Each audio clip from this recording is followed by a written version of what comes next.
Okay, so we're the affirmative side on felons to be able to vote. I'm Alejandra and this is Elizabeth. Okay. And I'm Daniel Villalobos. And I'm Octavio Avalar, and we're on the opposing side that felons should be able to vote. Should. Should not be. That's what opposing sorry. means. Come on. That's what opposing means. Only because someone did something bad doesn't make them an awful person.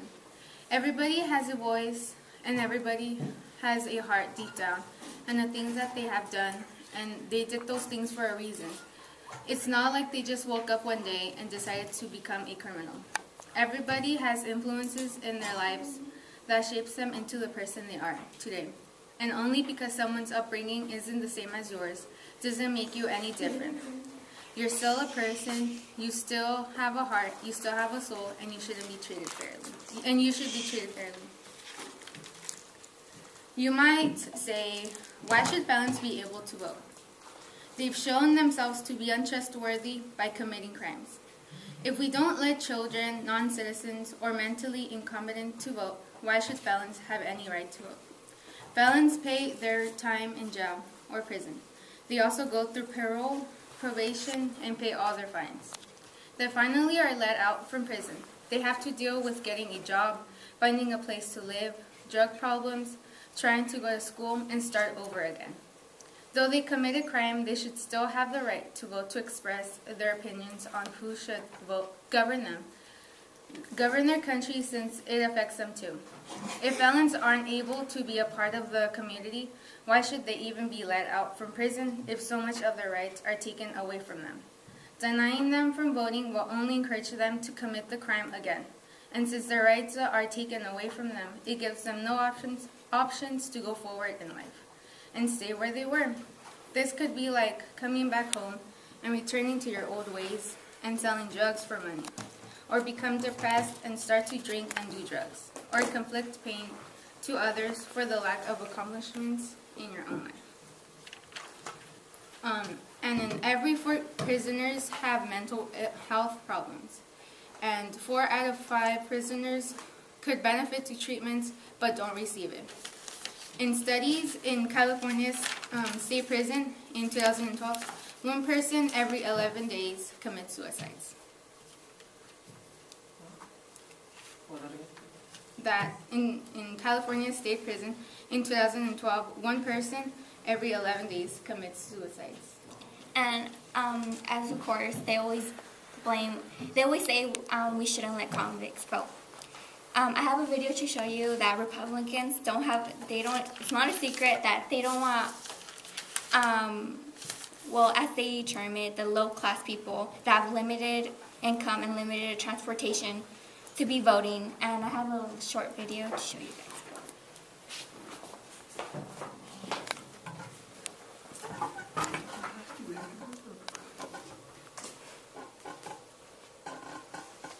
These years. So let's run.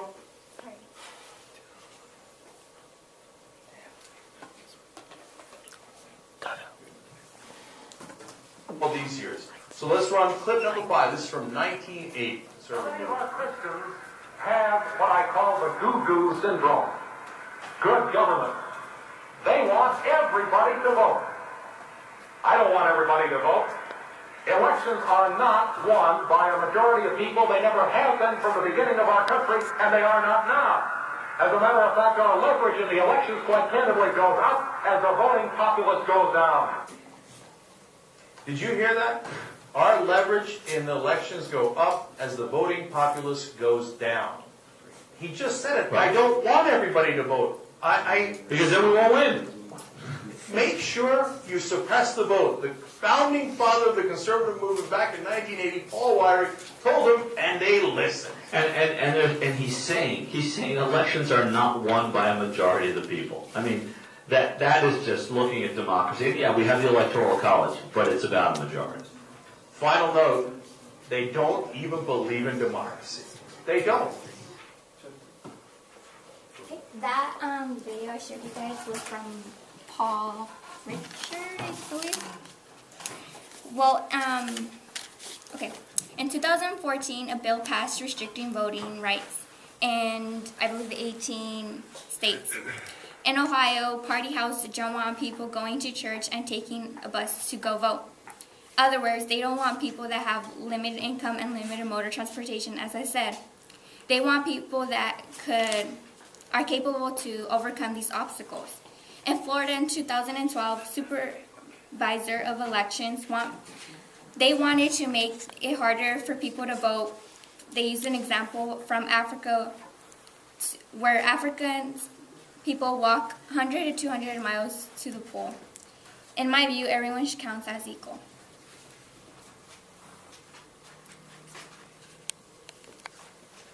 Oh, ready? Are you guys done? Well, honestly, we believe that convicts shouldn't be allowed to vote because voting is not a right, it's a privilege, so they lose that privilege once they break a law. And then we as citizens question Felon's judgment because they're not really trustworthy. For example, we don't let children, disabled people vote because we don't really trust their judgments. So why would we let a bunch of lawbreakers be capable of voting and create laws for this country when they can't even be trusted with anything? For example, things that we don't trust them with is pretty much getting a job. We don't let them get jobs. We can't trust them with anyone's kids or objects because then and people don't trust them with personal items because they might end up probably stealing them.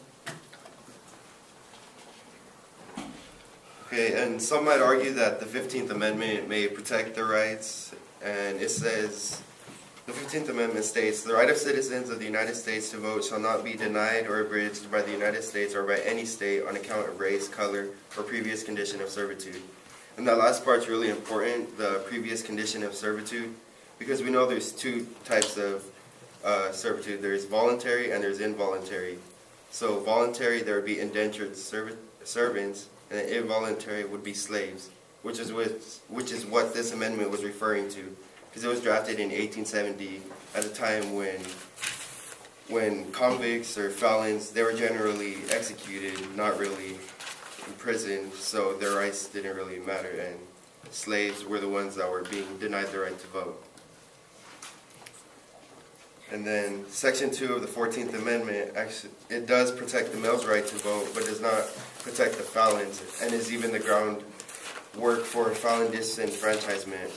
And disenfranchisement is like stripping them of their rights and everything. And it actually gives states power to take away anyone with a criminal conviction's right to vote. It's the groundwork for it. And if they've had bad judgment breaking the law, why should they be trustworthy in creating more laws that they've already broken?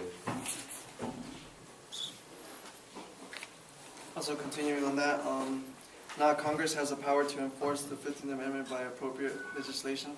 For example, once someone has pretty much broken the law, they have their right to vote taken away.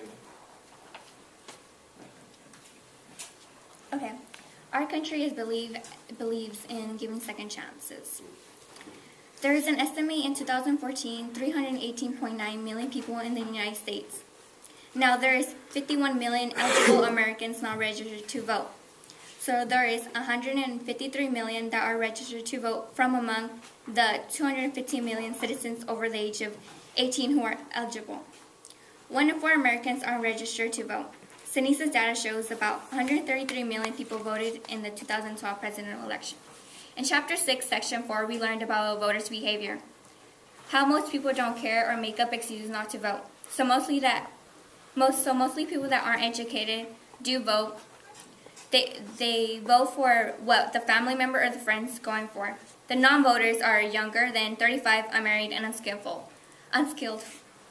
But they still vote, and we still trust them with their vote. For Americans to be able to register again, of course they need to be citizens.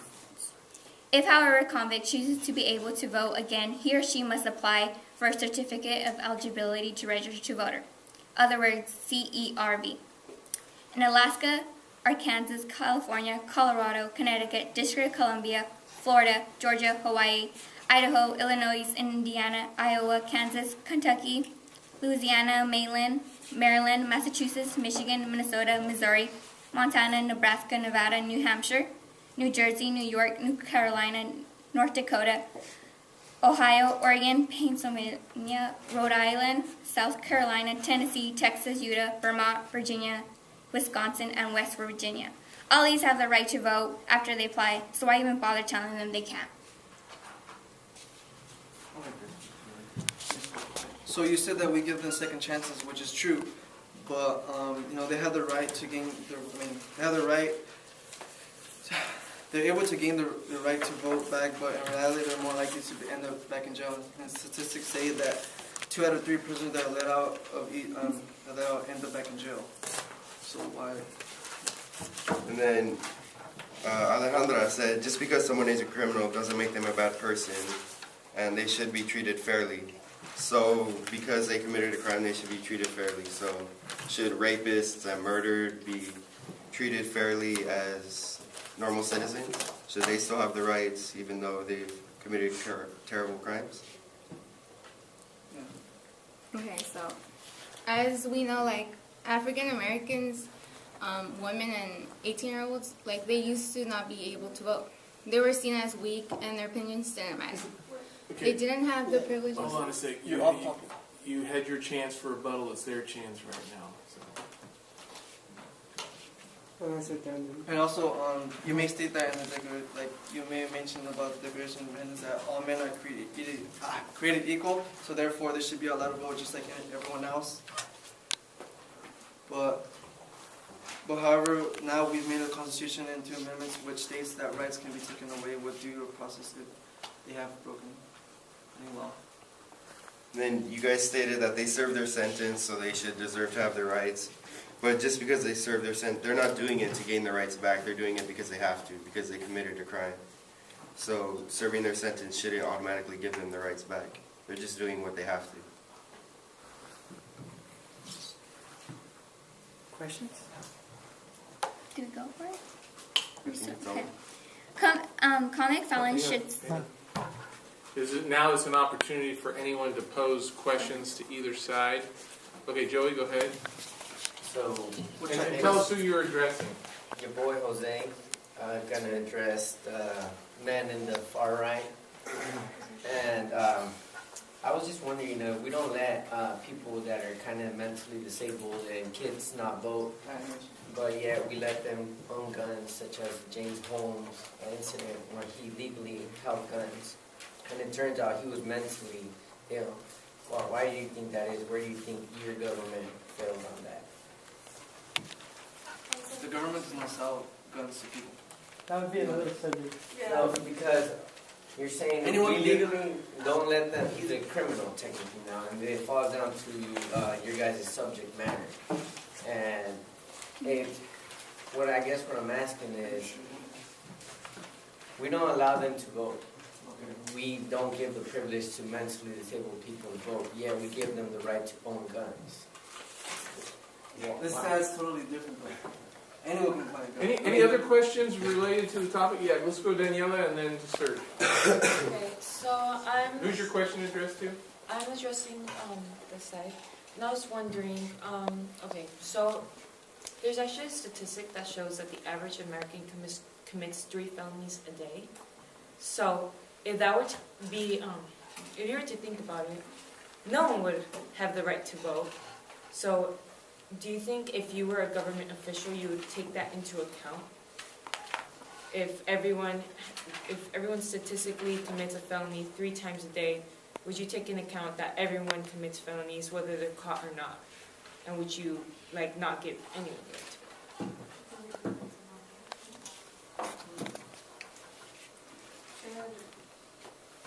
Can you say that again?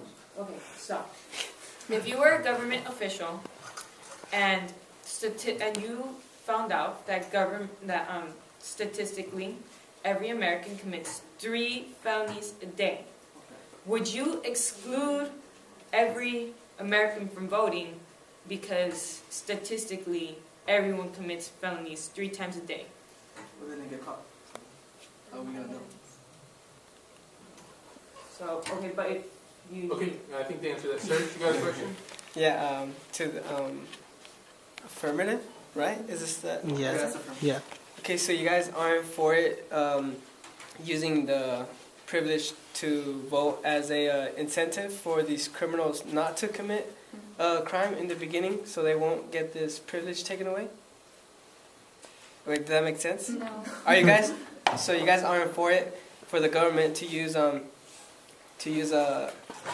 privilege, the privilege to vote as an incentive for people not to commit crimes, so they won't lose that privilege? Yeah, because like if they come out of jail and then like if they're not able to vote, what are they gonna end up doing? They're gonna return to their old ways. Is that what you're trying to say? What are you? You need a Can you repeat the question? Yeah, so you guys aren't, because you guys are for that everyone should vote, right? Yes. So you guys aren't for it that the government should use the privilege to vote as an incentive for the people of America to not commit crimes in the beginning, so they won't lose that privilege? Because you guys are saying that everybody should vote, but I mean the government uses it as an incentive for people not to commit crimes, and you guys are not for that? You guys don't support that idea? You guys think that's it's wrong for the government to do that, to have an incentive for people not to commit crimes so they won't lose that privilege? Does that make any sense, Mr. Rogers? Help me out. I think so. I think you're just saying everyone should be able to vote, and Serge is asking, well, why not use it as an incentive, as a privilege? But you're saying that it's not a right, it's an inviolate right, one that cannot be taken away. Is that what you're saying? Yeah, it's like a privilege. Like most. Wait, because he said he wants it as a privilege, but you're saying it's an absolute inviolate right, meaning it can't be taken away. Yeah. Can we It's more No, on that that side. was not addressed to you.